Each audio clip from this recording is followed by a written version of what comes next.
A millionaire made a bet he thought was harmless. A rejected girl carried a past he'd rather forget. When they met again at a gala ball, everything changed, not just for them, but for an entire community. And what started as a bad joke turned into the greatest lesson of his life. Before you hear this story, don't forget to subscribe to the channel for more emotional stories. The morning sun flooded the spacious glass office on the top floor of the Horizon building, one of the most imposing structures in Boston's financial district. Ryan Matthews, 35, watched the city awakening while sipping his black coffee without sugar. His open laptop displayed dozens of unread emails, among them one that caught his attention by its sender, St. Vincent's Academy. Probably another donation request, he muttered to himself, clicking on the email with disinterest. The message, however, wasn't what he expected. The school where he had studied throughout his youth was announcing their traditional charity gala ball, which that year was celebrating its 20th edition. The part that made Ryan raise his eyebrows came in the third paragraph. He would be honored as one of the most successful alumni in the institution's history. It would be an honor to have your presence at our event, which aims to raise funds for scholarships for talented young people from underprivileged neighborhoods. We await your confirmation by the 25th. Ryan closed the email without responding. Reunions didn't match the image he had meticulously built over the past 15 years. St. Vincent's Academy represented a phase of his life that he preferred to keep archived. Not that he had bad memories, quite the contrary. As captain of the swimming team and president of the student council, Ryan had been one of the most popular students. That was exactly what bothered him, the inevitable comparison between who he was and who he had become. His assistant, Hannah, entered the office holding a folder of documents. "Good morning, Mr. Matthews. The meeting with the investors has been moved up to 9. And your mother called, asking you to confirm your presence at Sunday lunch." Ryan nodded. Since founding Matthews Tech, a company specializing in artificial intelligence solutions for public management, his schedule rarely had empty spaces. In just 8 years, he had transformed a university project into an empire valued in billions. Economic journals pointed to him as the next American name to appear among the world's richest men. And, as he used to say in interviews, "I did it all by myself." He was about to delete the school's email when his phone vibrated. It was a WhatsApp notification. Someone had added him to a group called SV Reunion, class of 2007. Intrigued, he opened the message. "Hey everyone, who's going to the St. Vincent's Ball? It would be epic to get everyone together after so long," wrote Greg Parker, his former swimming teammate, now a well-known plastic surgeon. The responses began to pop up. Megan, Tyler, Richard, Patricia, names that Ryan hadn't read in years, all confirming their presence at the event. The conversation flowed animatedly, with many inside jokes and references to past episodes.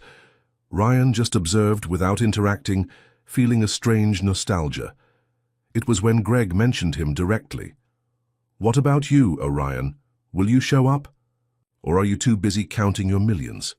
Before he could respond, another friend, Daniel, commented, "I bet he won't come." Celebrities like our friend Matthews don't have time to see their friends from the common folk.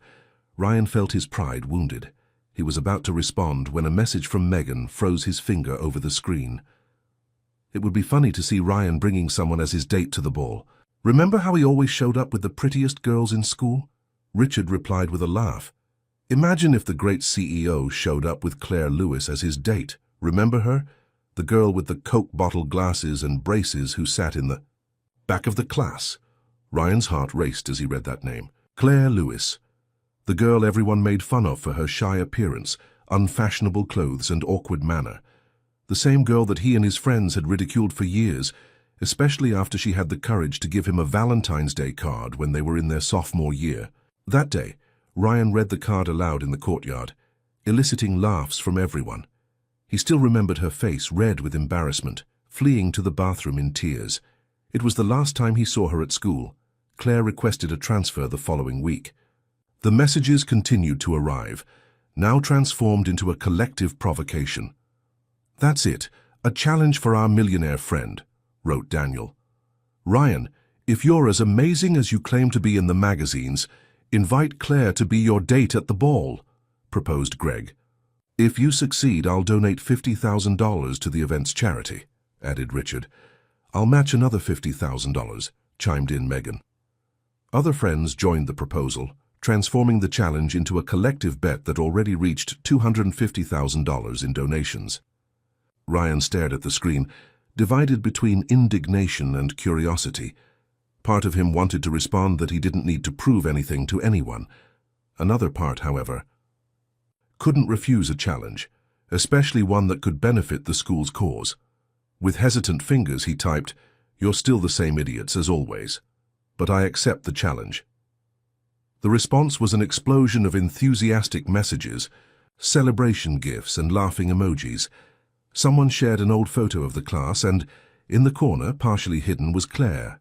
Brown hair without a defined cut, braces and glasses disproportionate to her thin face. Ryan left the group and put his phone aside, bothered. What had he just done? How would he find Claire after so many years?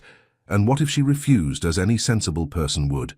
After all, what adult would accept an invitation clearly motivated by a bet among immature ex-classmates? Hannah, cancel. My afternoon appointments, he said, determined. I have a personal matter to resolve. Hours later, in his luxury apartment, Ryan searched the internet for information about Claire Lewis. Surprisingly, it wasn't difficult to find her.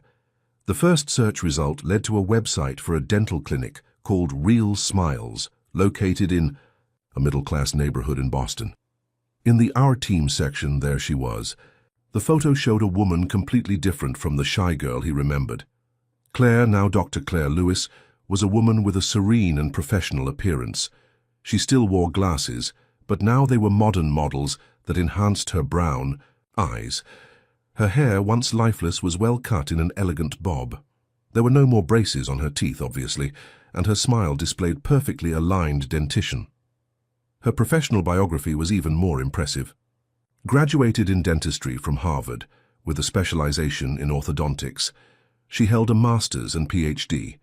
She had founded the Real Smiles Clinic 5 years earlier, with the goal of offering high-quality dental treatments at affordable prices. Half of the clinic's care was free, dedicated to children and adolescents from disadvantaged communities. At the bottom of the page, Ryan found a section titled Recognition, listing a series of awards and honorable mentions that Claire had received for her social work. Among them, the prestigious Paulo Freire Social Inclusion Award and a mention from the World Health Organization for her preventive dentistry project in public schools. Ryan felt a knot in his stomach. The girl that he and his friends had humiliated for years had become not only successful, but a genuinely admirable person. Someone who, unlike him, didn't use her success merely to accumulate wealth, but to transform lives. The clinic's website displayed a contact form. Ryan hesitated for several minutes before filling it out. How would he explain the reason for his interest without sounding completely insensitive? After several attempts, he opted for the most neutral approach possible. Dear Dr. Claire Lewis, I am Ryan Matthews, a former classmate from St. Vincent's Academy. I am involved in organizing the school's upcoming charity ball and would like to discuss a possible partnership with your social project. Could we meet for coffee next week? Cordially, Ryan Matthews, CEO, Matthews Tech. Upon sending the message, he felt like a teenager again, nervous and insecure. What would he say if she accepted the meeting? How would he explain the real reason behind his contact? More importantly, how would she react to seeing him after so many years? The phone rang, interrupting his thoughts. It was his partner, Lucas, with news about the new contract with the Department of Health. Ryan forced himself to return to the reality of his current life, but the image of Claire persisted in his mind. The next morning, when checking his emails, he found a response that he didn't expect to receive so quickly. Dear Mr. Matthews, I confess I was surprised by your contact. After so many years, I am always open to partnerships that can benefit our patients. I can receive you at my clinic next Thursday at 3 p.m. I prefer this environment instead of a coffee shop, as you will be able to see our work. Sincerely, Dr. Claire Lewis. Director, Real Smiles. The response, polite but distant, made it clear that Claire had not forgotten the past. Ryan felt a mixture of relief that she had accepted and apprehension about the imminent meeting. He marked the date in his calendar and for the first time in years felt genuinely nervous about an appointment. The days that followed were filled with conflicting thoughts. Part of him wanted to cancel everything, ignore the stupid bet and move on with his life. Another part, however, was curious to meet the woman Claire had become. And there was also a third part, small but growing, that felt guilty about the past and saw in that meeting a chance for redemption. On Thursday, instead of his usual driver, Ryan decided to drive his own car to the clinic. He left the Porsche in the garage and opted for the less flashy Audi. He dressed more casually than usual, dark, jeans, blue shirt without a tie, and a grey blazer. He wanted to appear accessible, not intimidating. Upon arriving at the Real Smiles clinic, he was surprised by the simplicity of the place. It wasn't the luxurious office he had imagined, but a spacious, welcoming, and extremely functional space. At the reception, children played in a small play area while adults waited for care. The walls displayed educational posters about oral health and quality certificates. "May I help you?" asked the receptionist, a young woman with a warm smile. "I have a meeting with Dr. Lewis. I'm Ryan Matthews." The young woman nodded and asked him to wait. Ryan sat down, observing the comings and goings of patients and professionals. Everyone seemed comfortable and satisfied, something rare in dental offices. On the opposite wall he saw several photographs of Claire with different groups of children, all smiling widely for the camera. He was so absorbed in the images that he didn't notice when a figure approached. "Ryan?" a female voice called him. Turning around, he found himself face to face with Claire Lewis. In person, she was even more impressive than in the website photo. She wore an impeccable white coat over a teal blouse and black dress pants. Her hair was tied in a simple bun, and her black-framed glasses framed attentive and confident eyes. "Claire," he stood up, extending his hand. "Thank you for seeing me." She accepted the greeting with a firm handshake, but her gaze contained a mixture of curiosity and caution. "Let's go to my office," she said, indicating a corridor. "I believe we have a lot to talk about." Ryan followed her, feeling strangely small before this woman, who once had trembled just hearing his voice. Something told him that this meeting would change more things in his life than he could ever imagine. Claire's office was a perfect balance between professionalism and warmth. Diplomas and certificates shared wall space with colorful drawings made by child patients. A bookshelf displayed technical dentistry books alongside small sculptures and handcrafted gifts. On the light wooden desk, a photo frame showed Claire embracing an older woman with grey hair, probably her mother. "Would you like some coffee?" she offered, indicating a small machine in the corner of the room. "Yes, thank you. No sugar," replied Ryan, sitting in the chair in front of the desk. An uncomfortable silence hung in the air while Claire prepared the drinks. Ryan discreetly observed her precise and confident movements. Nothing about her reminded him of the insecure teenager from 15 years ago, except perhaps her eyes, large, expressive, and intensely observant. "So," she began, handing him a cup and sitting in her chair, "you mentioned a partnership related to St. Vincent's charity ball." Ryan swallowed hard. Her direct tone caught him off guard. "Yes, the school is organizing its annual fundraising ball. This year, the focus is on creating a scholarship fund for underprivileged students. And how would my clinic fit into that?" she questioned, sipping her coffee with studied calm. "Well, I thought we could—" Ryan hesitated. The story he had prepared during the journey there suddenly seemed absurdly false. Something in Claire's gaze prevented him from continuing with the rehearsed lie. She placed the cup on the desk and leaned slightly forward. "Let's try again, Ryan. Why are you really here?" The tone wasn't hostile but firm. Claire wasn't willing to participate in beating around the bush.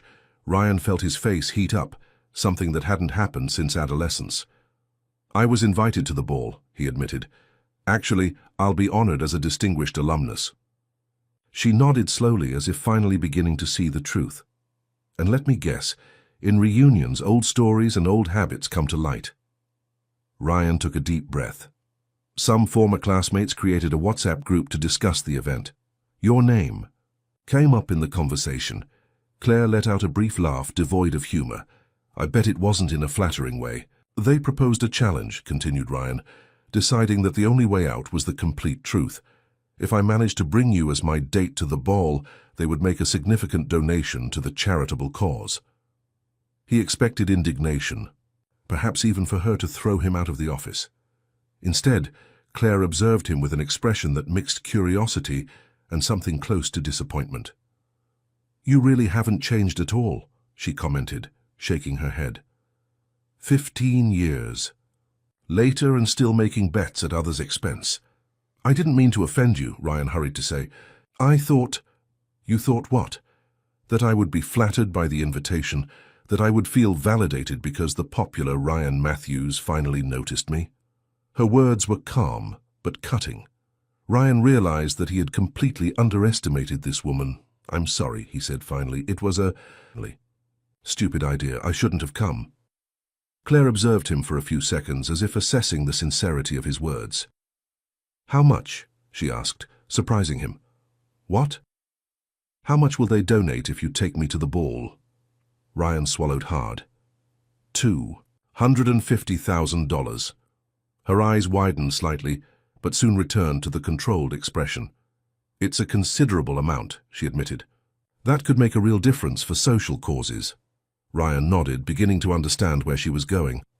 May I ask a question? Said Claire, leaning again. Your company, Matthews Tech, isn't it the one that implemented the resource management system for the Department of Health last year? Yes, he replied, proud despite the awkward situation. It was our biggest government contract so far. Her gaze hardened.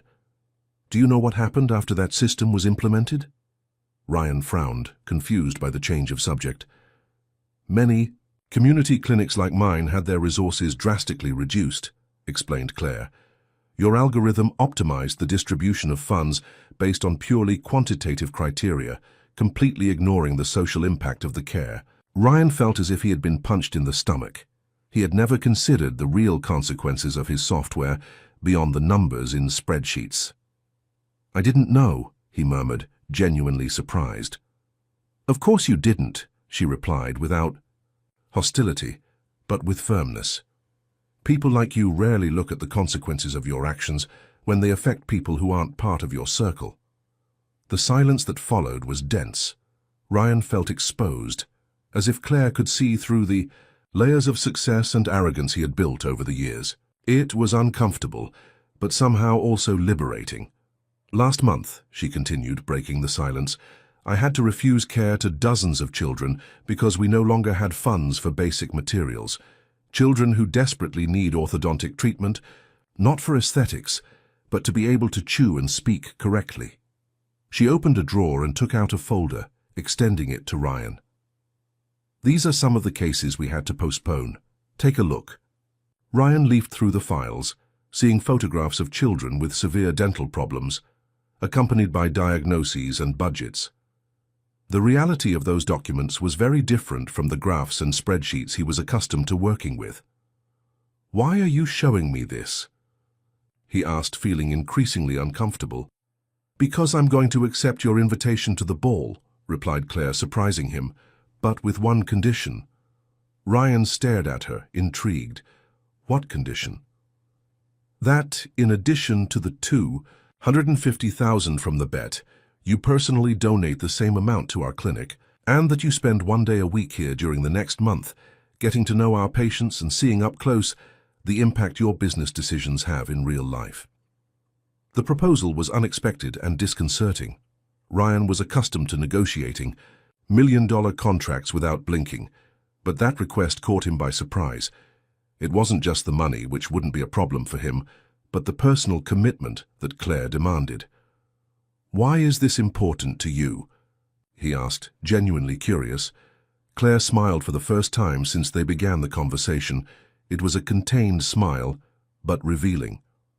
Because I believe that people can change when confronted with the reality they ignore, and because those children are worth much more than any humiliation, I might feel going to that ball as part of a bet. Ryan admired how she transformed a potentially humiliating situation into an opportunity to help her patients. It was ingenious and noble at the same time. "I accept your conditions," he said, extending his hand, "and I apologize again for the way I approached this." They shook hands, sealing the deal. Ryan realized that Claire's touch was firm and warm at the same time, like her entire personality seemed to be. "You start tomorrow," she declared, "at 8 in the morning. Dress appropriately for working with children."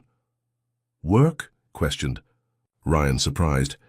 "Of course, you didn't expect to just observe, did you? We need help with organizing records, scheduling, and even entertainment for the children while they wait. Your business talents will be very useful."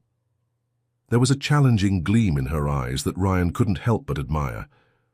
Claire wasn't just accepting the deal, she was taking control of it. "I'll be here," he confirmed, standing up to leave. "One last thing, Ryan," she said when he was already at the door. "That algorithm in your resource management system." "Yes?" "Come prepared to discuss it. I have some suggestions on how to make it less detrimental to clinics like ours." Ryan nodded, leaving the office with the strange feeling that he had just entered into a very different agreement than he had initially planned. On the way back home, he couldn't stop thinking about how Claire had transformed. The shy and insecure girl had given way to a strong, determined woman with purpose, a woman who wasn't intimidated by him and who, in a way, took control of the situation. In his apartment, Ryan opened a bottle of wine and served himself generously.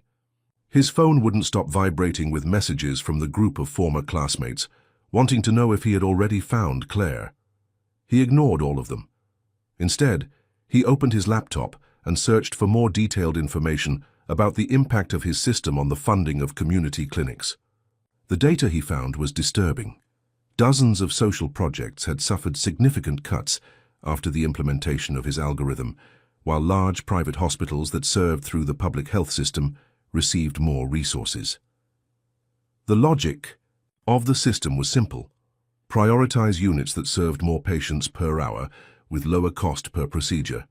It seemed efficient from a purely mathematical point of view, but completely ignored the social value of more time-consuming and personalized care, such as that offered in community clinics. Ryan spent the entire night reviewing codes and parameters, making notes and sketching modifications that could make the system more balanced. When the sun began to rise, he realized that he had worked more intensely in those hours than on any recent company project. At 7:45 the next morning, he parked his car in front of the Real Smiles clinic. He had exchanged his usual suit for jeans, a t-shirt and sneakers. He carried a folder with his notes about the algorithm and felt strangely nervous, like an intern on his first day of work. Claire was already there, organizing materials at the reception. She wore jeans and a simple blouse under her coat, her hair tied in an unpretentious ponytail. Even so, there was something magnetic about her presence that Ryan couldn't ignore. "Punctual," she observed, checking her watch. "Good start." Before he could respond, the clinic door opened and a woman entered with two boys, one approximately 6 years old and the other about 10. The younger one hid behind his mother, visibly nervous. "Good morning, Mrs. Zelda," greeted Claire with a warm smile. "And hello there, Matthew and Johnny, ready for today's appointment." The younger boy shook his head, still hidden. "He's afraid," explained the mother, looking tired. "I spent the night convincing him to come." Claire knelt down to be at the boy's height. "You know, Johnny, I brought a special helper today," she said, pointing to Ryan. "He's going to stay with you in the waiting room while I see your brother. He knows incredible stories about robots and spaceships." Ryan's eyes widened, caught by surprise. He had never interacted with children for more than a few formal minutes, much less told them stories. "I don't know if he began to say, but Claire's look silenced him. "I'm sure Mr. Matthews will make you feel much more relaxed," she continued, with a smile that admitted no contradiction. "And then when it's your turn, he can even come in with you during the appointment if you want." The little boy Johnny looked at Ryan with cautious curiosity. "Do you really know stories about real robots?" he asked in a shy voice. Ryan swallowed hard. He was accustomed to presentations for boards of directors and demanding investors, but suddenly found himself completely unprepared to answer a simple children's question. "I do," he finally answered, surprising himself. "Have you heard about the robots that help build cars?"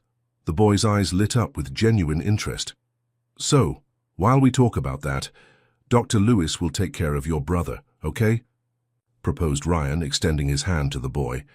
Johnny hesitated for a moment, but eventually accepted. "Great," said Claire with a gleam of approval in her eyes. "Matthew, let's go to the treatment room. Mr. Matthews, the children's books are on that shelf in case you need inspiration." As Claire walked away with the older brother and the mother, Ryan found himself sitting on the waiting room floor, trying to explain to a 6-year-old how industrial robotic arms worked. To his surprise, he discovered that it wasn't as difficult as he had imagined. Johnny was curious and asked intelligent questions, many of which Ryan had never considered before.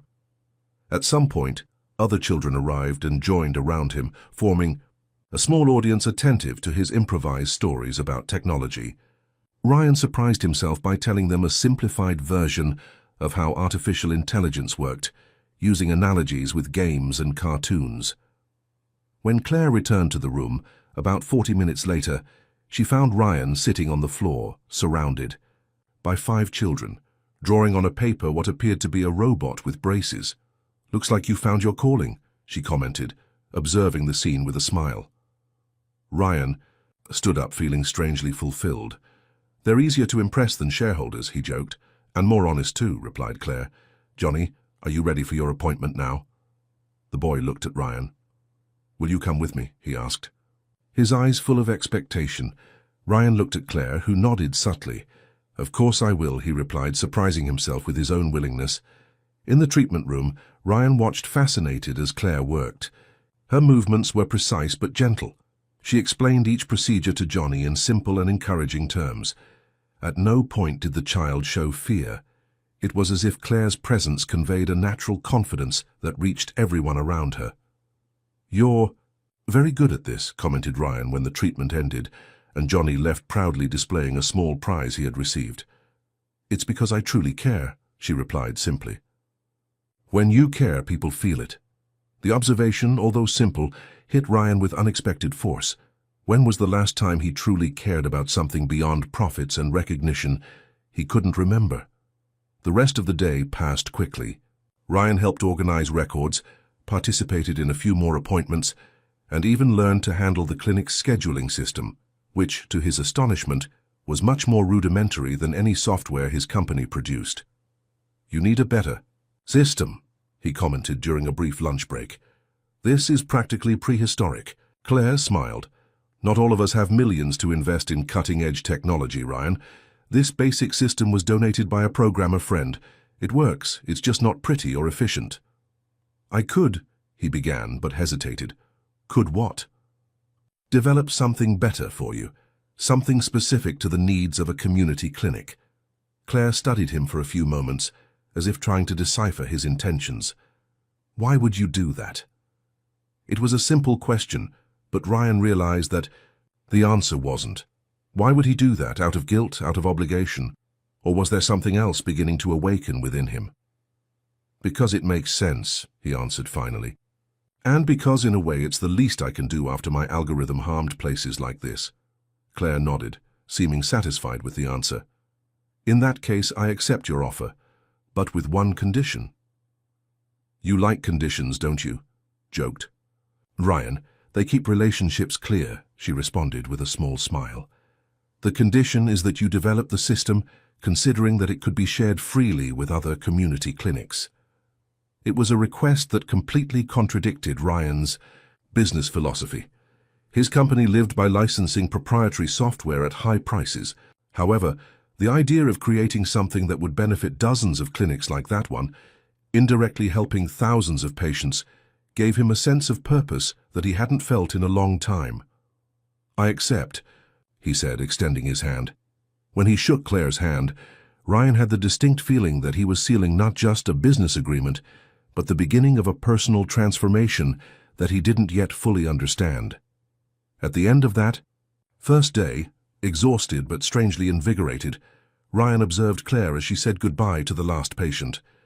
There was an aura of purpose in everything she did, a serene conviction that he envied. That woman had not only overcome a past of humiliations, she had transformed it into fuel to create something genuinely meaningful. As they said goodbye, Ryan couldn't contain the question that had bothered him since the moment he entered the clinic. "Claire, why did you agree to see me? After everything that happened in school, you could have simply ignored my contact."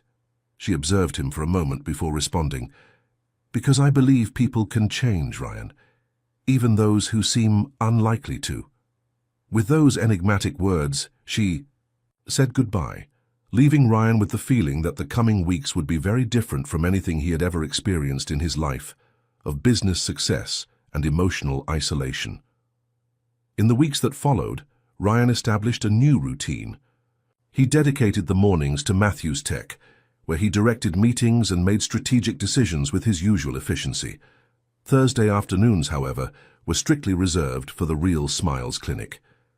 Hannah, his assistant, tried several times to reschedule commitments during this period, without success.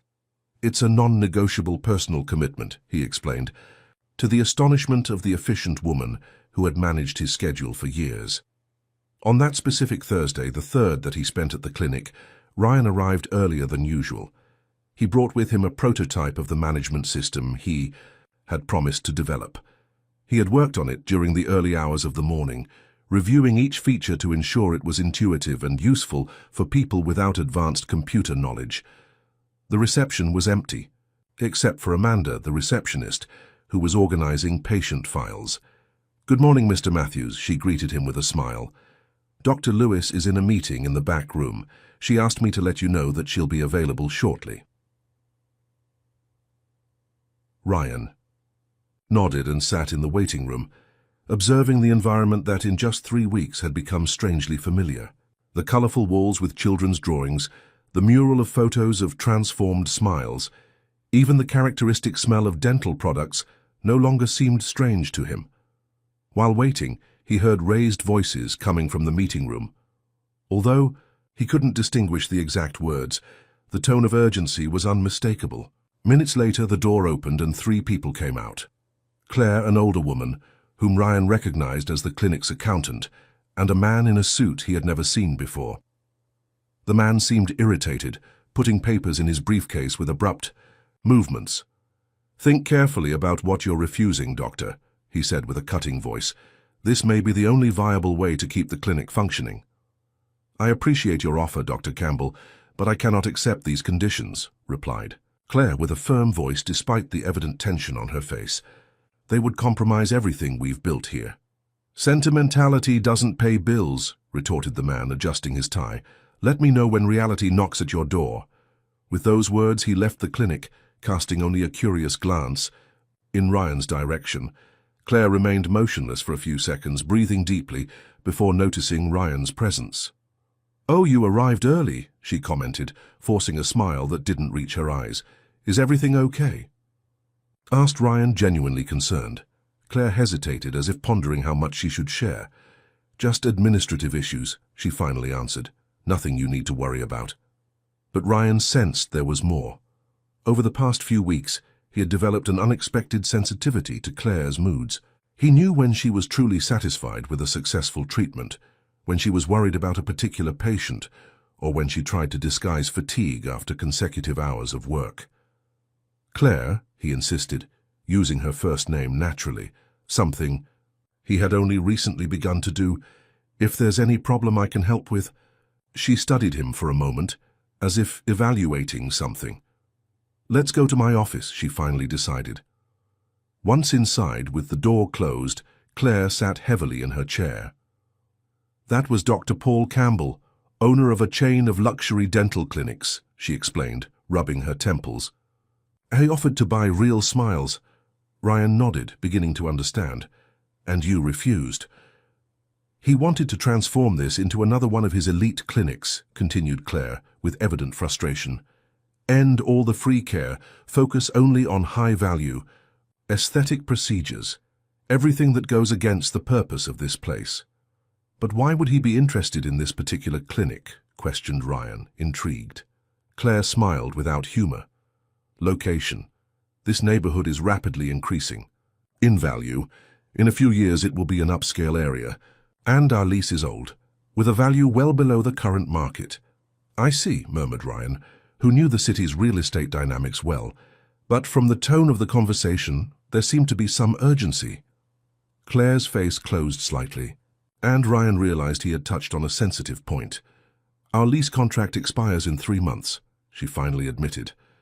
The owner has already indicated that he intends to increase the value by at least 300%. It would be impossible for us. And you can't move? We could, but that would mean abandoning the community we've served for years. Many of our patients wouldn't be able to travel to another neighborhood. Besides, the costs of moving and adapting a new space would be prohibitive at the moment. Ryan reflected for a moment. The situation was much more complex than he had initially imagined. And Dr. Campbell offered to solve this problem. Exactly, confirmed Claire. He would buy the property and keep the clinic here, as long as it was under his administration and with his business model. Which would exclude all the social care, completed Ryan. Precisely. The silence that followed was dense. Ryan observed Claire, admiring the determination stamped on her face despite the adverse circumstances. Many business people would have accepted the proposal, considering it an honorable exit. But Claire wasn't willing to compromise her principles, even if it meant risking everything she had built. How much would you need to buy the property? Ryan suddenly asked. Claire raised her eyes, surprised by the question. Ryan, I'm not asking. I know you're not, he gently interrupted. I'm just asking. She hesitated for a moment. Something around $2.5 million, considering the property, value and necessary renovations, but it's completely outside our reality. Ryan nodded, making mental calculations. I have a proposal, he said after a few seconds. I can advance the donation I promised to the clinic. Instead of $250,000, I'll make a transfer of $1 million today. We can discuss the rest later. Claire stared at him with a mixture of surprise and distrust. Why would you do that? She asked directly. It was a fair question. 3 weeks ago, Ryan would have had difficulty answering, but something had changed in him during this period. The mornings spent at the clinic, observing Claire's work and her team, talking with patients, seeing smiles transform, all of this had affected him in ways he was still trying to understand. Because what you do here matters, he answered with sincerity. And because for the first time in a long time, I feel that I can do something truly meaningful with my money. Claire studied him for long seconds, as if searching for any sign of falsity in his words. Finally, her shoulders relaxed slightly. I really appreciate your offer, Ryan, truly, but I can't accept it. Why not? He questioned, genuinely confused. Because I don't want it to be charity, she explained, nor do I want to create a financial dependency on a single person, no matter how well-intentioned they may be. Ryan nodded slowly, understanding. Her reasoning. It was a matter of principles and long-term sustainability. What if it's an investment? He proposed then. What do you mean? A social investment. I create a specific fund for the clinic with clear governance rules. You and your team maintain complete autonomy in clinical decisions and the philosophy of care. The fund just ensures financial stability and the possibility of expansion. Claire seemed intrigued, but still hesitant. That would still leave the clinic dependent on you. Not necessarily, argued Ryan, feeling his strategist mind work quickly. We can structure it so that other social investors can contribute. My contribution would just be the initial one. Over time, the fund could become self-sustainable, with a percentage of private care financing the free ones. The idea seemed to take shape as Ryan spoke. It was a hybrid model that could work. It would preserve the clinic's social mission while creating a more robust financial structure. I would need to think about this very carefully, pondered Claire. Consult our team, our board. Of course, agreed Ryan, but in the meantime let's solve the immediate issue. I can make a transfer to secure the property, then we can refine the details of the structure. Claire looked at him with a complex expression, where gratitude and caution mixed. Why are you doing this, Ryan, really? The question hung between them, loaded with meanings. Ryan knew he needed to be completely honest. When I came here, for the first time I had a single goal, to convince you to go to the ball with me to win a stupid bet, he admitted. But something changed. Seeing the work you do, the difference it makes in people's lives, it made me question many of my priorities. He paused, searching for the right words.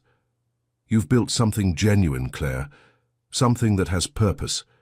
I built $1 billion company, but what purpose does it really have? Creating algorithms that often make life worse for the people who need help the most?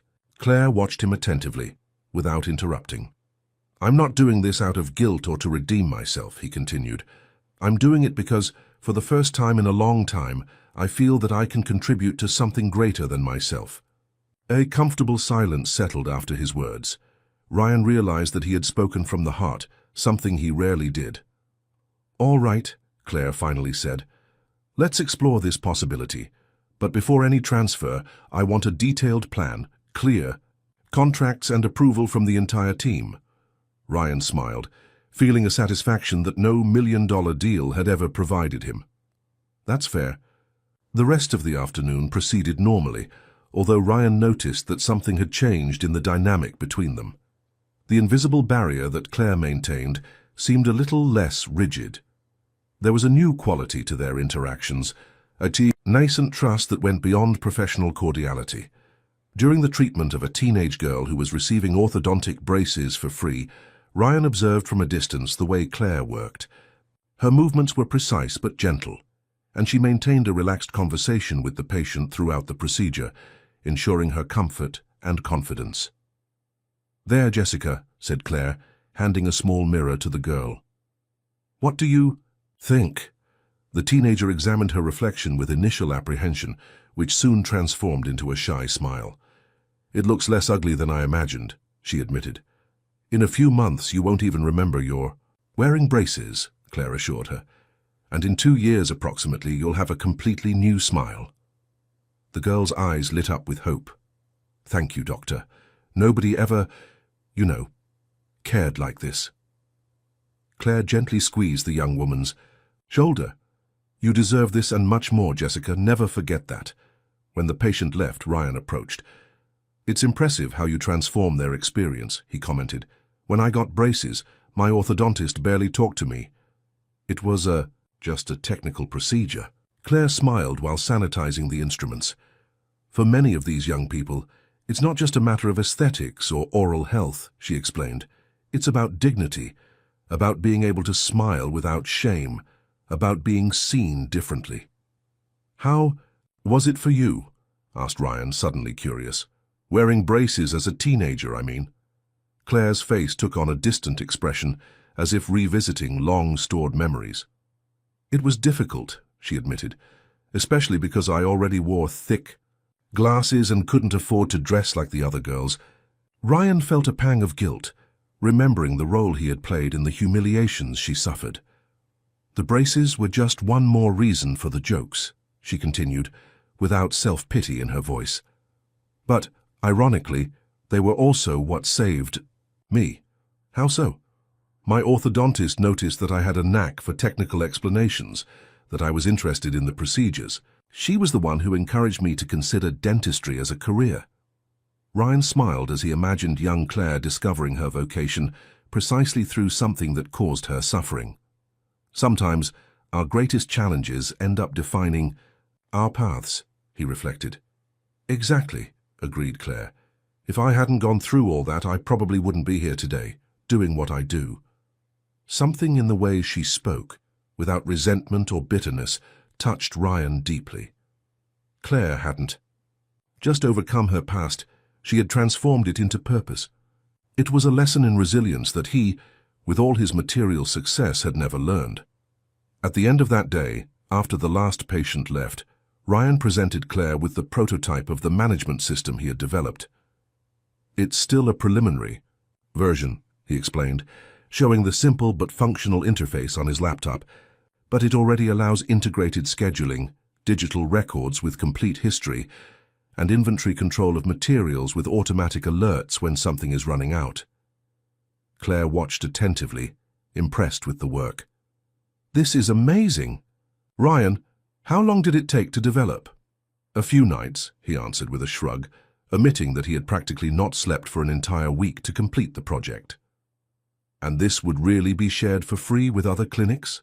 "Absolutely. In fact," he continued, excited about his own idea, "I'm thinking of creating a division at Matthews Tech focused exclusively on social technology, free or low-cost solutions for organizations like yours." Claire's eyes widened in surprise. "That would be revolutionary."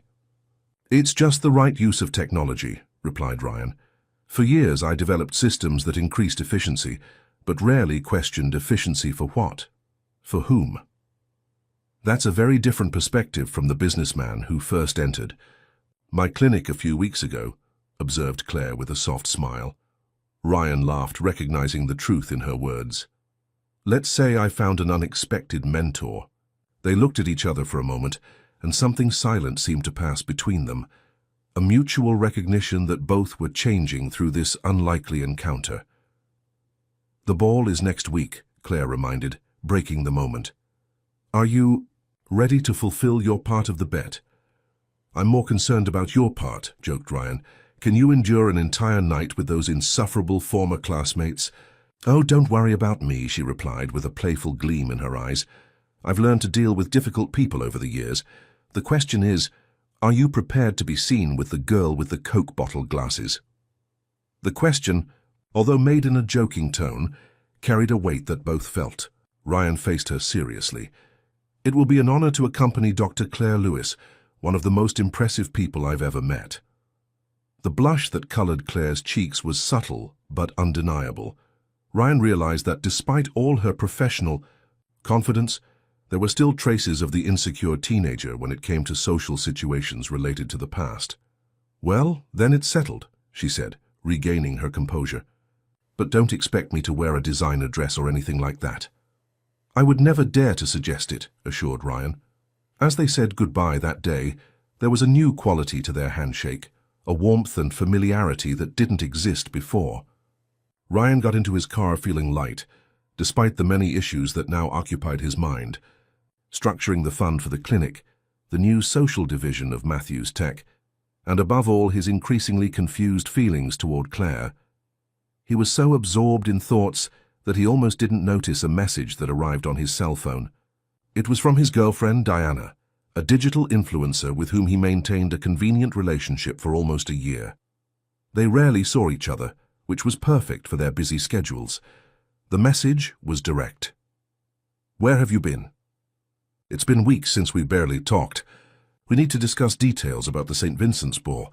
All the influential people will be there. I need to choose the perfect dress." Ryan stared at the message for long seconds. He had completely forgotten that Diana expected to accompany him to the event. In fact, in the past few weeks he had barely thought about her.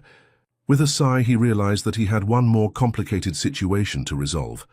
Driving back home, Ryan noticed something curious in the streets he passed.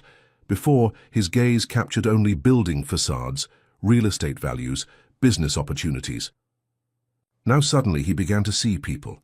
The mother waiting for the bus with a child in her arms, the elderly man walking slowly with his cane, the young people laughing in front of a public school.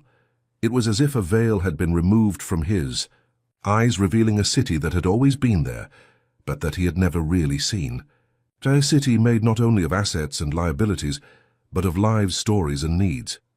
When stopping at a traffic light, his gaze was drawn to a poster taped to a pole. It was a simple advertisement for a free oral health campaign promoted by a local university. Before, Ryan would have completely ignored something like this. Now he made a mental note to check how his company could support similar initiatives.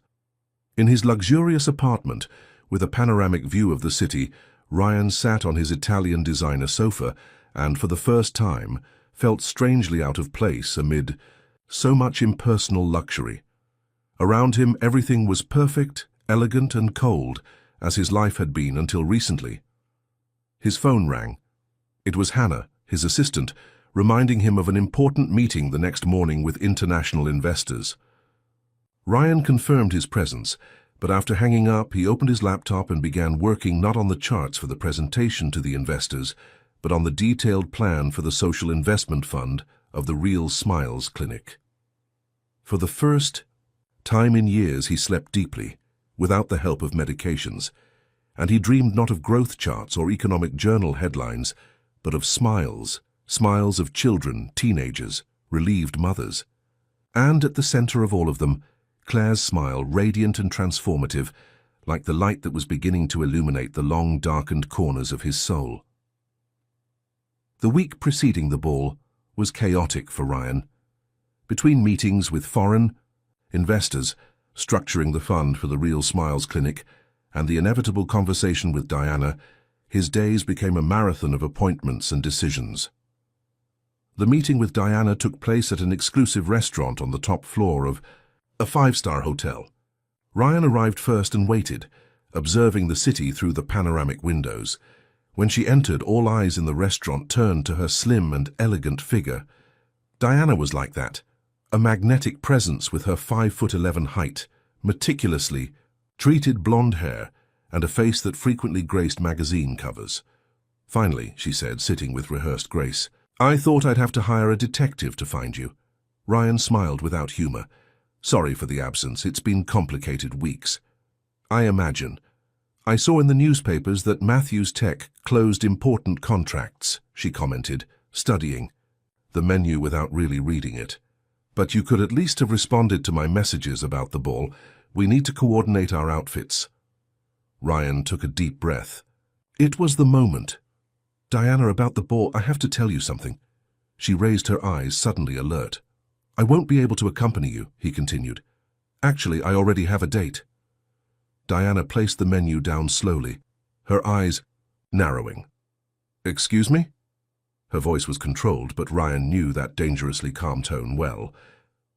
"It's complicated to explain," he said. "It involves old school friends and a charitable bet." "A bet," repeated Diana as if processing the word. "You're telling me that you're going to take someone else to the most important social event of the year because of a bet?" "The money will go to important causes," explained Ryan, immediately realizing how insufficient that sounded. Diana let out a dry laugh. "Who is she?" "A former schoolmate, a dentist who runs a community clinic." The silence that followed was dense. Diana studied him as if trying to decipher a complex puzzle. "You're sleeping with her," she concluded, not as a question, but a statement. "No," replied Ryan firmly. "It's nothing like that." "Then what is it? Because the Ryan I know would never exchange Diana Vaughn for a charity dentist unless there was something very significant at stake." There was something true in that observation that bothered Ryan. The man he had been a few weeks ago, indeed, would not have made this choice. But how to explain the transformation he was experiencing without sounding melodramatic or insincere? "I'm going through some perspective changes," he said finally. Diana observed him for long seconds before picking up her designer purse. "When you finish your moment of charity, let me know," she said, standing up. "Until then, consider our relationship on pause." She left the restaurant with the same elegance with which she had entered, leaving Ryan with feelings surprisingly less conflicted than he expected. The truth was that his relationship with Diana had always been more a matter of social convenience than genuine connection. Both benefited from the association of their public images, but rarely shared anything beyond social events and occasional nights. The maître approached, concerned. "Is everything okay, Mr. Matthews?" Miss Vaughn seemed indisposed. "Everything's great," replied Ryan with a calm smile. "Actually, I've never been better." On the morning of the big day, Ryan woke up to a message from Greg, his former classmate who had initiated the whole bet story. "So the great Ryan Matthews is really going to show up with Claire of the glasses. I can't wait to see this. The donations are guaranteed, champion." The condescending tone of the message, which weeks ago would have seemed just a joke between friends, now sounded offensive and childish. Ryan put the phone aside without responding, recognizing how his perception had changed. Hours later, he was in his closet evaluating which outfit to wear. Normally, his personal tailor would have prepared something exclusive for the occasion, but this time, Ryan opted for a classic tuxedo he already owned.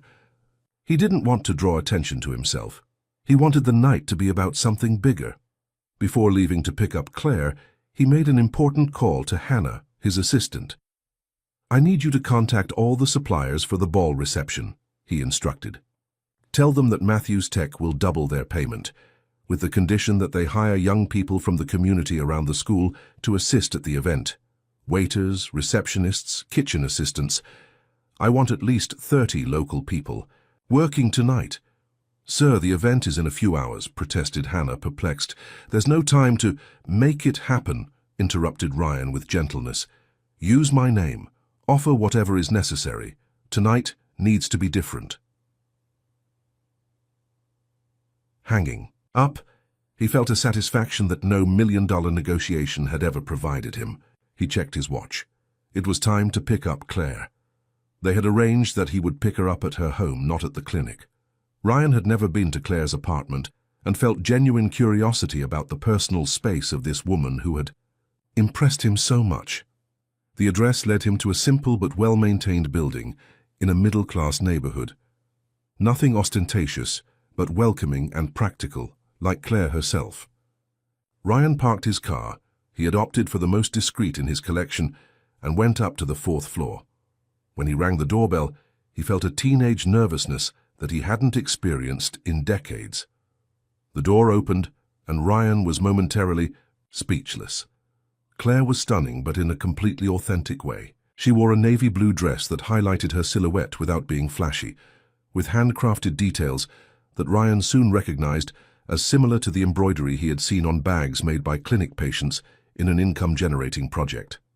Her hair was loose, framing her face naturally. The glasses, she hadn't given them up, now seemed an elegant accessory that enhanced her intelligent look. "You look incredible," said Ryan, unable to elaborate more. "Thank you," she replied with a shy smile. "The dress was made by Mrs. Mercedes, the mother of 2 of our patients. She has a small sewing workshop in her backyard." That detail made everything even more special. While other women at the event would wear international designer brands, Claire had chosen to support local talent, transforming even her appearance into an act of purpose. "It's perfect," affirmed Ryan with sincerity. "Truly perfect." In the car they talked about light subjects, avoiding mentioning the bet or the imminent reunion with former classmates. Ryan noticed that Claire seemed more relaxed than he expected, as if she had made peace with that situation. "Aren't you nervous?" he finally asked when they were already approaching the event venue. "About meeting the people who made me cry throughout adolescence?" She smiled with surprising serenity. "Not how you imagine." "What do you mean?" Claire adjusted her glasses in a gesture that Ryan already identified as characteristic of her when she was organizing her thoughts. "For a long time, I imagined what it would be like to confront all of you someday," she explained. "I fantasized about cutting speeches, moments of revenge, or at least the chance to show how I became successful despite everything." She paused, observing the city through the window. "But when I really built my life, I realized that none of that mattered anymore. Those people don't define who I am. They never did." Ryan felt a wave of admiration. Claire's emotional maturity was something rare and valuable. "So, I'm not afraid to meet them again," she concluded. "Actually, I even feel a certain curiosity about who they've become, if they've grown or if they're still the same adolescents in adult bodies." Spoiler: many are still the same adolescents, joked Ryan, making her laugh. When they arrived at the ball venue, an imposing hall in a historic hotel in the city, they were received by a young man dressed in a waiter's uniform. "Good evening, Mr. Matthews, ma'am," he greeted, visibly nervous in his role. "I'm Gabriel. I'll accompany you to the reception." Ryan noticed the badge on his uniform, indicating that he was one of the young people hired from the community. He exchanged a quick look with Claire, who seemed to notice the same detail. The interior of the hall was dazzling. Crystal chandeliers, white flowers in elaborate arrangements, classical music played by a string quartet. The guests, mostly business people, politicians and successful alumni, circulated with champagne flutes displaying jewelry and rehearsed conversations about success and philanthropy. "A lot of glamour for a charitable cause, isn't it?" commented Claire discreetly. "The system feeds on contradictions," replied Ryan, realizing how his own vision of that world had changed. "They spend fortunes on events to raise smaller amounts for charity. And everyone feels good about it. In the end," she completed. They were interrupted by the approach of a group. Ryan immediately recognized Greg, Daniel, Megan, and other former classmates. They all stopped a few meters away, looking with expressions that ranged from surprise to contained amusement. "He really did it," exclaimed Greg, loud enough to be heard by those nearby. "Ryan Matthews, the man who fulfills his bets." Claire raised an eyebrow but maintained her composure. Ryan felt an acute embarrassment at his friend's behavior. "Claire Lewis," she introduced herself directly, extending her hand to the group. "Doctor of Dentistry and Director of the Real Smiles Clinic. Pleasure to see you all again after so many years." The professional and confident tone caught the group by surprise. Greg was the first to react, shaking her hand with an embarrassed smile. "The pleasure is ours, Doctor," he replied, trying to recover his posture. "You look different." 15 years do that to people," retorted Claire with a polite smile. "Some change more than others, clearly." Ryan suppressed a smile at seeing the growing discomfort on the faces of his former friends.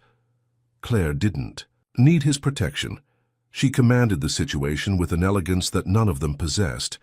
"Well, I believe you have a bet to fulfill," reminded Ryan. $250,000 for the charitable cause, right?" Greg cleared his throat, visibly less confident than before.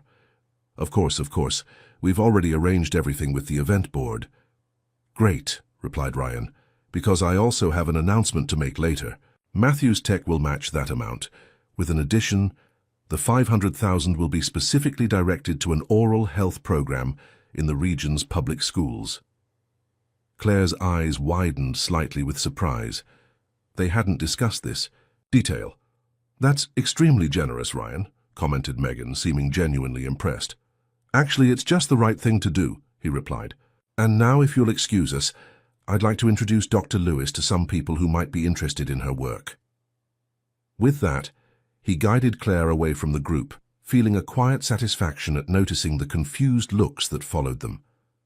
"You didn't have to do that," said Claire when they were at a safe distance. "About the additional donation." "I didn't do it out of obligation," assured Ryan. "I did it because I believe in your work. And besides, the expression on their faces was worth every penny." Claire laughed, a genuine and relaxed sound that Ryan discovered he loved. The night proceeded in a surprisingly pleasant way. Ryan introduced Claire to various important contacts, business people who could support her clinic, politicians who could facilitate social projects, doctors from other specialties, interested in partnerships. To his satisfaction in each conversation, Claire shone with her intelligence and passion for work, gaining immediate respect. At some point they were approached by the school's director, a gentleman with grey hair who didn't hide his surprise at seeing them together. "Mr. Matthews, what a pleasure to have you with us tonight," he greeted effusively, before turning to Claire with an expression of late recognition. "And Dr. Lewis, correct? I remember you, of course, an exemplary student." The slight blush on the director's face suggested that he didn't remember her as clearly as he claimed, or worse, remembered not having done anything to prevent the bullying she had suffered. "Thank you, Director Sanders," replied Claire politely. "Always good to see former mentors." The subtle, ironic tone didn't go unnoticed by Ryan. "We're about to start the formal part of the event," informed the director, clearly anxious to change the subject. "Mr. Matthews, as our honoree, we would like you to give a brief speech about your trajectory and your advice for today's youth." "It will be a pleasure," assured Ryan, although he thought about the speech prepared by his public relations team that now seemed completely inadequate. When the director walked away, Claire looked at Ryan with curiosity. The big moment for Ma. The honoree, she commented. Ready to inspire the next generation of technology magnates?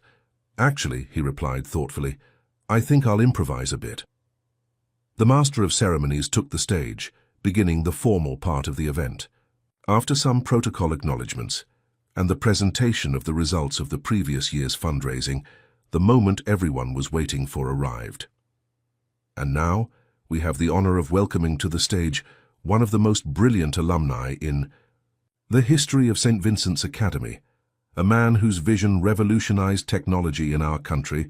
Ladies and gentlemen, Ryan Matthews. Enthusiastic applause filled the hall as Ryan walked to the stage. From there, he could see Claire watching him with an expectant expression. Further back, the group of former classmates seemed to eagerly await the moment of glory of their former leader.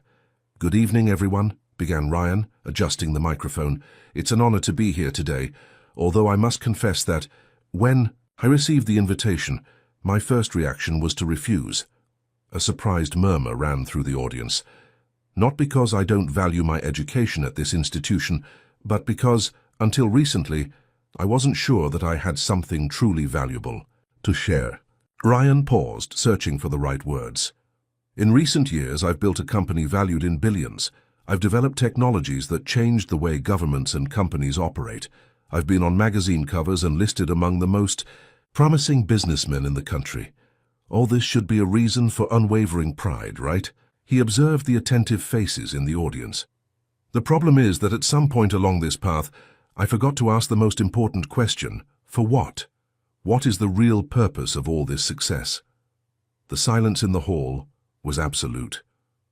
Recently, I had the opportunity to rediscover something I had lost along the way, the value of real impact in people's lives, and I learned this lesson from someone who, ironically, I and many of my colleagues here present, didn't know how to value during our school years. Ryan found Claire's gaze in the crowd. She observed him with an intensity that encouraged him to continue. A woman who transformed difficult experiences into purpose, who dedicated her career not to accumulating wealth, but to returning dignity and self-esteem to those who need it most, who showed me that success without meaning is just noise. He saw the group of former classmates exchange uncomfortable looks, but continued. So, if you want advice from this supposedly successful alumnus, it wouldn't be about how to build a billion-dollar company or how to scale disruptive technologies. It would be about something much more fundamental. Never lose sight of the greater purpose of your abilities and talents. Ryan paused before continuing. Tonight, in addition to announcing that Matthews Tech will match all donations raised at the event, I want to share an initiative that deeply moves me. We are launching the company's social technology division, which will develop free solutions for non-profit organizations, starting with a management system for community clinics. The applause began spontaneously, surprising Ryan. And to conclude, I would like to invite to the stage the person who inspired me on this journey of rediscovery, Dr. Claire Lewis, director of the Real Smiles Clinic, which will soon become the first hub of a project of community centers that Matthews Tech will finance in peripheral neighborhoods. Claire's eyes widened with the surprise of the unplanned announcement. There was a moment of hesitation before she stood up and walked towards the stage, received by enthusiastic applause. Upon climbing up, Claire seemed simultaneously disconcerted and moved. Ryan passed her the microphone. I didn't expect this, she began, quickly regaining her composure. But perhaps it's appropriate, since this entire evening began with something unexpected. Her gaze found the group of former classmates, who seemed extremely uncomfortable. Many of you didn't recognize me immediately. I was the girl with thick glasses and braces who preferred to spend breaks in the library, the one who was rarely invited to parties, and when she was, usually served as a target for jokes. An embarrassed silence took over the hall. I don't say this to provoke guilt, but to contextualize the journey, because that shy and insecure girl found in dentistry not just a career, but a mission to ensure that other children and young people can smile with confidence, without fear of judgment. Claire's voice gained strength as she spoke. At the Real Smiles Clinic, We treat much more than teeth. We treat self-esteem, dignity, the right of each person to fully express themselves. And with this unexpected partnership with Matthews Tech, she cast a surprised but grateful look at Ryan. We will be able to expand this work to many other communities. The applause was immediate and warm. Ryan observed with satisfaction that even his former classmates applauded with genuinely impressed expressions. If there's a lesson I would like to share tonight, concluded Claire, it's that our greatest challenges frequently transform into our greatest purposes, and that it's never too late to rediscover the value of the positive impact we can have on others' lives. When she finished, the ovation was thunderous. Ryan approached the microphone again. To celebrate this special moment, we've prepared a surprise. Instead of the traditional ball with ambient music, we invited some special talents. The side door of the hall opened, and a group of teenagers entered, carrying musical instruments. Ryan saw Claire's face light up in recognition. These are the young people from the Music in Communities project, who receive free dental treatment at Dr. Lewis's clinic. They prepared a special presentation for tonight. The young people positioned themselves on the stage, visibly nervous but determined. When they began to play a surprisingly sophisticated version of American classics with contemporary arrangements, the entire hall stopped to listen. Ryan and Claire descended from the stage, observing the presentation with evident pride. He noticed that her eyes shone with contained tears. "You didn't tell me about this," she whispered. "I wanted it to be a surprise," he replied. "Hannah found them through the clinic's records and organized everything in secret." "It's perfect," said Claire, her voice choked with emotion. "Seeing my patients here, showing their talent to these people, they deserve this stage as much as anyone," affirmed Ryan. When the music reached a softer interlude, Claire turned to him. "That part about the community centers, were you serious?" Ryan nodded. "Completely. We already have the preliminary studies. They will be integrated spaces with healthcare, technological education, and artistic development. Real Smiles will be the pilot model, if you agree." Claire's eyes widened at the possibilities that represented. "Why are you doing all this, Ryan?" she asked, with a vulnerability she rarely demonstrated. He considered various elaborate answers, but opted for the simple truth. "Because you showed me a better path, one where success and purpose aren't mutually exclusive." The young orchestra initiated a soft waltz, and several couples headed to the center of the hall to dance. "Would you grant me this dance?" asked Ryan with a smile. "I don't know if it's a good idea," hesitated Claire. "I was never very good at this." "Neither was I," he confessed, "but we can be terrible together." She laughed and accepted his hand. As they moved across the hall in awkward but synchronized steps, Ryan felt a connection that transcended the physical. It was as if he finally found someone who saw him beyond the facade of success, someone who challenged him to be better, not out of ambition, but out of purpose. "You know what's ironic?" commented Claire as they danced. "What?" "Those guys made a bet to humiliate you, using me as an instrument. And in the end, they were the ones who ended up realizing how mistaken they were." Ryan smiled. Life has a peculiar sense of humor. Around them, the ball continued with its usual brilliance, but something had changed. The young musicians from the community now shared the stage with the professional musicians hired for the event. Several guests chatted animatedly with the teenagers during the intervals, interested in their stories and talents. In a corner of the hall, Ryan noticed Greg and the other former classmates observing the scene with thoughtful expressions. There was no more mockery on their faces, just a late understanding of what really mattered. Diana was also there, accompanied by another businessman, casting occasional glances in the direction of Ryan and Claire. But to Ryan's surprise, this didn't bother him in the least. That world of appearances and superficial connections seemed increasingly distant from his new values. "What do you think about going outside for a bit?" suggested Claire after a few songs. "It's getting a bit stuffy in here." Ryan promptly agreed. They went out to an elegant terrace, decorated with soft lights and fragrant flowers. The view of the city at night was dazzling, with thousands of lights forming a sea of possibilities. "So," said Claire, leaning on the parapet, "is the great Ryan Matthews Really leaving the world of cold algorithms to dedicate himself to social causes? There was a touch of affectionate provocation in her voice. Not completely, he answered with honesty. I still believe in the power of technology to transform realities. I just now realize that this transformation needs to have a greater purpose than profit. A healthy balance, she observed.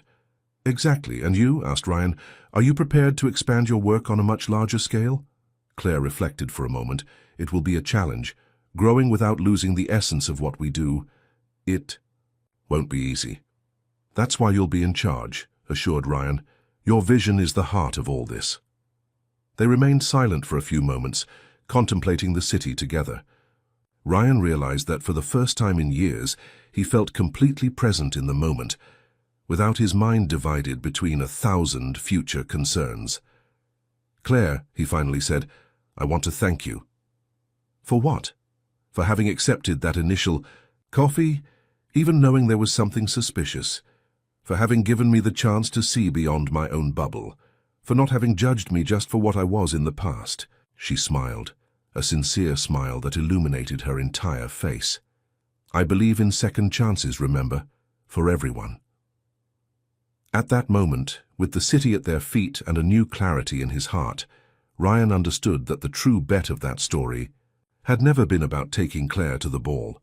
It was about rediscovering values he had forgotten, about seeing possibilities that had always been in front of him, but that he had never had the wisdom to see. How about we go back, suggested Claire. I want to see the end of the boys' presentation. Ryan offered his arm, which she accepted naturally. As they returned to the hall, they were received not as the powerful businessman and his unlikely companion, but as partners in a shared vision that was beginning to come to life that very night. On stage, one of the young musicians announced the last song, an original composition called New Smiles. As the first notes filled the air, Ryan and Claire exchanged a look of mutual understanding. The night that had begun as a bet had become the first chapter of a much larger story that both were only just beginning to write. 6 months passed since the St. Vincent's Academy Ball. Saturday morning dawned sunny, illuminating the large grounds where dozens of people gathered for a special event, the inauguration of the first Real Smiles Community Center. Ryan observed the movement from a more distant corner, wearing jeans and a simple t-shirt instead of his usual suit. In recent months, his wardrobe had gradually become more casual, reflecting the profound changes in his lifestyle. The inauguration site was impressive, a completely renovated old industrial warehouse, with large open spaces, plenty of natural light and a welcoming design. On the ground floor, besides the expanded dental clinic, there were rooms for other health services, a cultural space, and a technological area equipped with state-of-the-art computers. On the second floor, there would be professional courses and an incubator for small community businesses. Nervous? Asked Claire, approaching with 2 cups of coffee.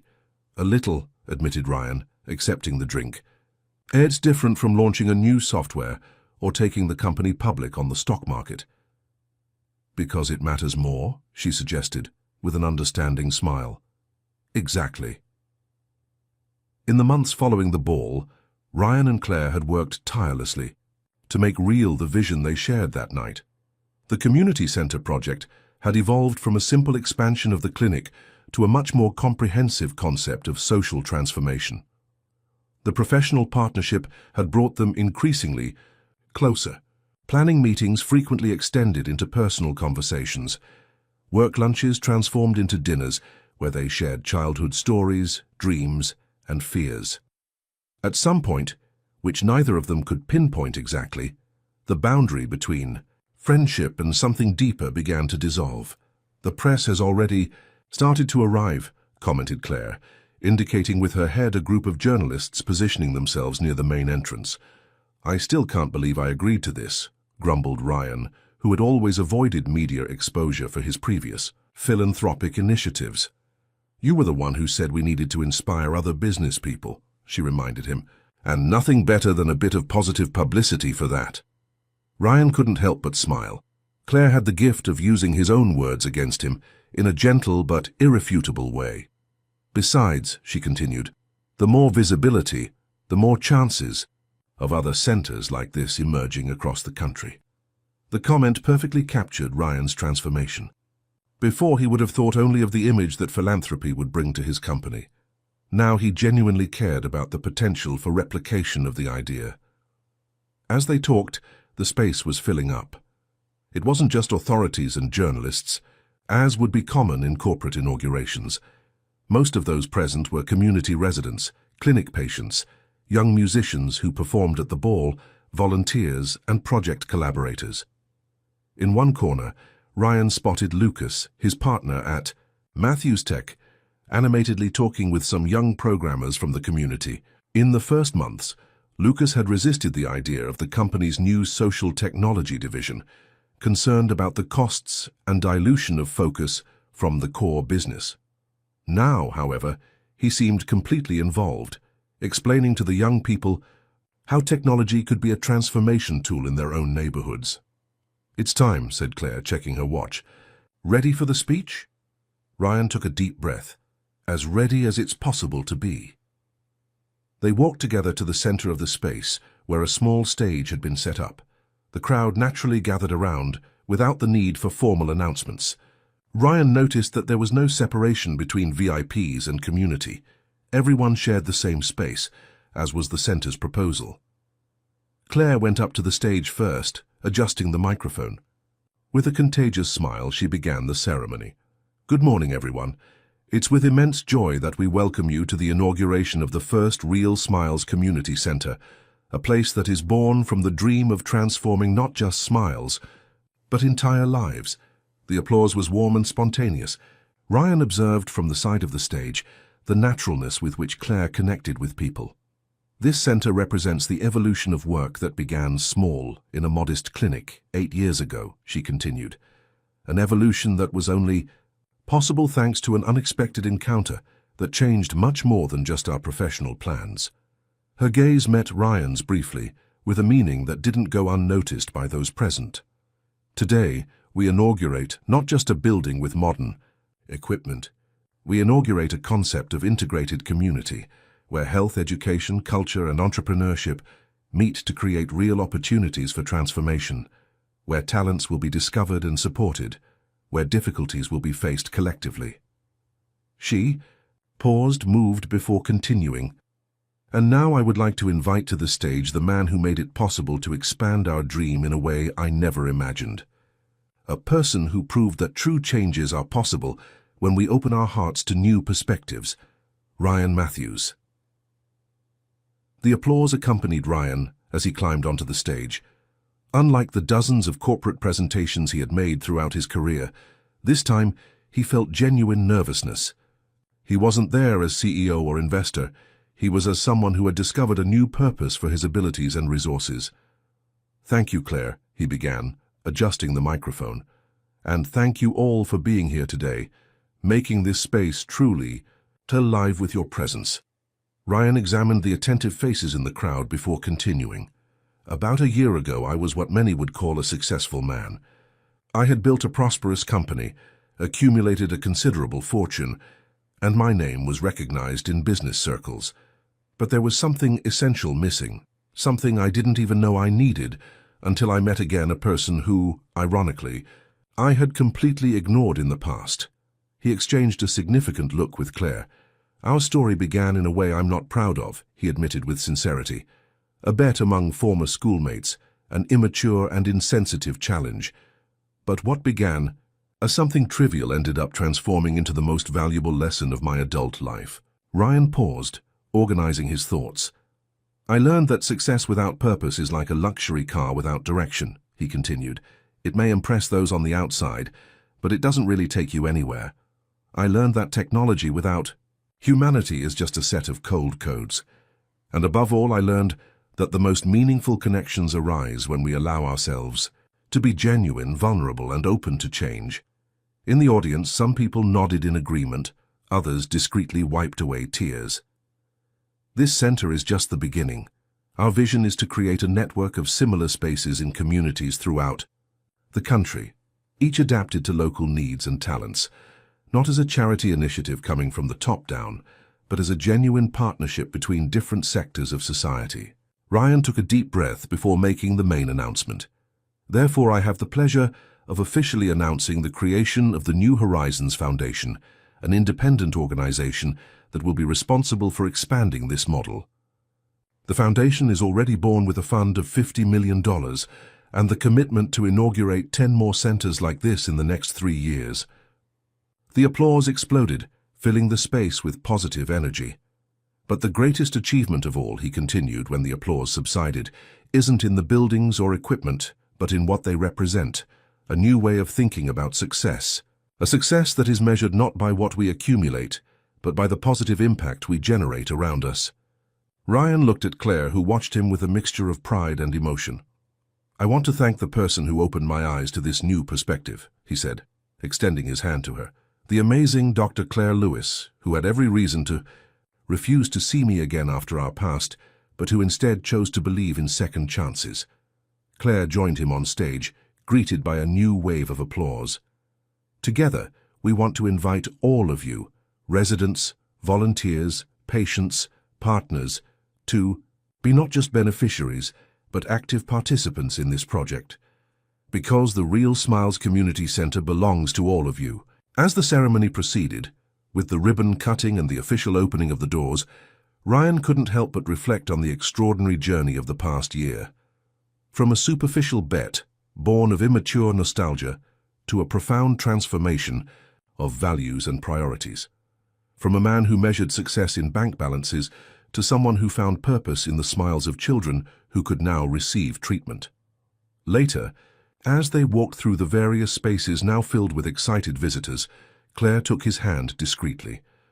You know what amazes me most in all this? She asked softly. What? How something that began so wrongly could transform into something so right. Ryan squeezed her hand gently, feeling a completeness he had never experienced before. Like when a girl with braces and thick glasses becomes an extraordinary woman who changes the lives of everyone around her, he replied with a smile. Claire lightly bumped her shoulder against his in the affectionate gesture they had developed over the months of working together. Or when an arrogant businessman with billions discovers that his true wealth lies in what he can do for others, she retorted with a smile. Around them, the center buzzed with life. Children explored the new play area while receiving dental guidance. Teenagers gathered in the technology lab, already discussing the coding classes that would begin the following week. Community elders shared stories in the cultural space, where their knowledge would be recorded and valued. It was exactly as they had envisioned, not a place of passive assistance, but a space of active transformation where each person discovered their potential and contributed to the collective well-being. At the end of the day, after the last visitors left, Ryan and Claire found themselves alone on the rooftop of the building, a space that had been transformed into a garden with native plants and a spectacular view of the city. So what's next, Mr. Matthews? Asked Claire, leaning on the railing. Now that you've discovered this new purpose, do you still have the ambition to be the richest man in the world? Ryan reflected for a moment before answering. I think my definition of wealth has changed, he replied finally. Before I wanted to accumulate as much as possible, to prove something to the world, perhaps to myself. Now I'm more interested in what can be done with the resources. He paused, organizing his thoughts. But I don't think it's about abandoning business ambition entirely. It's about redirecting it, creating more businesses, more solutions, generating more resources, but with clear purpose and positive impact. Claire nodded, seeming satisfied with the answer. It's the integration that matters, she observed, not choosing between financial success and social impact, but finding the balance where one feeds the other. Exactly. And what about you? Asked Ryan, turning to face her. What's your next dream now that this one is becoming reality? Claire's eyes shone with emotion as she looked at the city below, where thousands of lives unfolded, many of which would be touched by the work they were doing. I want to make this model sustainable and replicable, she replied. Prove that social transformation doesn't need to depend on charity or individual heroism, but can be structured as a systemic solution. And, she added with a smile, I want to train a new generation of socially conscious professionals who will continue and expand this work. Ryan couldn't help but admire not only her vision, but the clarity with which she articulated it. Claire always thought beyond the immediate, beyond herself. It was one of the countless qualities that had made him fall in love with her over the past months, a love he had not yet put into words, but that grew stronger every day. As if reading his thoughts, Claire turned to him, her expression softening.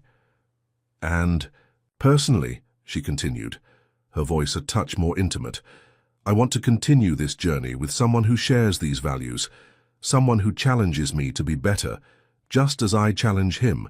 Ryan stepped closer, taking her hands in his.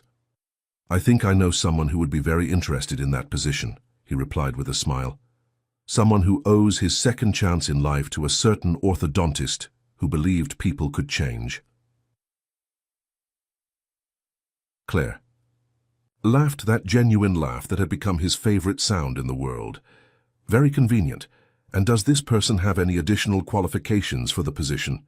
"Well," pondered Ryan, pretending to think deeply, "he's not particularly good at dancing, as was proven at a certain charity ball. His jokes are questionable at best, but he's learning to see the world through new eyes, thanks to an extraordinary teacher."